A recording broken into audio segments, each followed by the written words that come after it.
भानगढ़ के बारे में तो आपने कई कहानियाँ सुनी होगी, लेकिन लोगों के मुताबिक भानगढ़ एशिया की सबसे डरावनी जगह है। कहते हैं रात को यहाँ पैरानॉर्मल एक्टिविटी होती है और सूरज ढलने के बाद अंदर जाना कानूनी अपराध है। कहते हैं इस किले में राजकुमारी रत्नावती रहती थी, जिसकी खूबसूरती की चर्चा दूर दूर तक की जाती थी। किले के पास एक निम्बोना नाम का तांत्रिक रहता था, जो राजकुमारी की सुंदरता से मंत्रमुग्ध हो गया था और किसी भी कीमत पर राजकुमारी को हासिल करना चाहता था। एक बार राजकुमारी अपने दोस्तों के साथ बाजार में इत्र खरीदने के लिए निकली। उस तांत्रिक तक यह खबर पहुंच गई।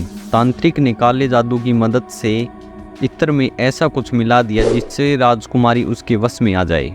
किसी नगरवासी को इसकी भनक लग गई और उसने राजकुमारी को जाके ये सब बता दिया। ये सुनकर राजकुमारी ने वो इत्र की बोतल महल के बाहर फेंक दी और वो चट्टान पर जा गिरी। काले जादू के कारण वो चट्टान स्थानांतरित हुई और उस तांत्रिक को कुचल डाला। अपनी आखिरी सांस लेते हुए उसने पूरे भानगढ़ को श्राप दिया। भानगढ़ अब कभी भी सुखी नहीं रह पाएगा और यहाँ जो कोई भी निवास करेगा सब मारे जाएंगे। उसके कुछ दिनों ही बाद मुगल योद्धा ने भानगढ़ में घुसकर उस पर कब्जा कर लिया।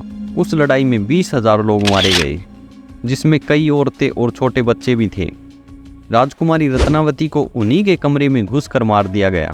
कहानियों की माने तो आज भी वहाँ उन लोगों की आत्माएं घूमती है।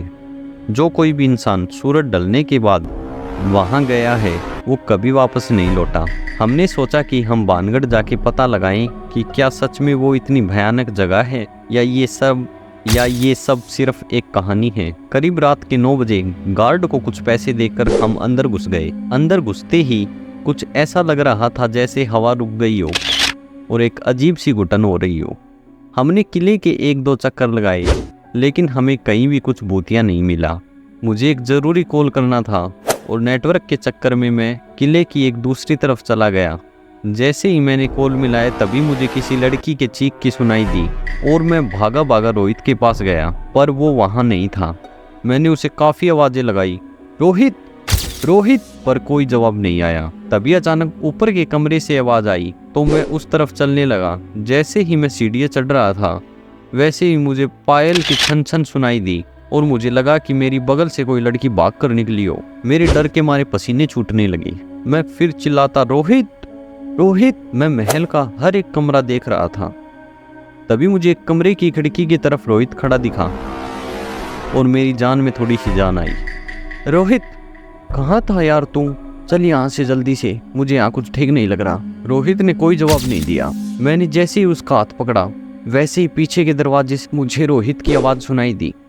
जब मैंने देखा कि रोहित तो अभी दरवाजे से आया है और मैंने जिसका हाथ पकड़ा है वो कोई और है, तो मेरी बुरी तरह हालत ख़राब हो गई। जैसे ही मैंने उसका हाथ छोड़ा उसने मुझे मुड़कर देखा।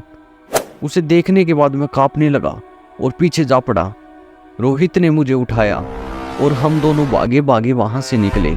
मैंने उसे बताया कि मेरे साथ क्या क्या हुआ। रोहित ने भी कहा कि उसे भी महल में किसी लाल साड़ी वाली औरत का भूत दिखा।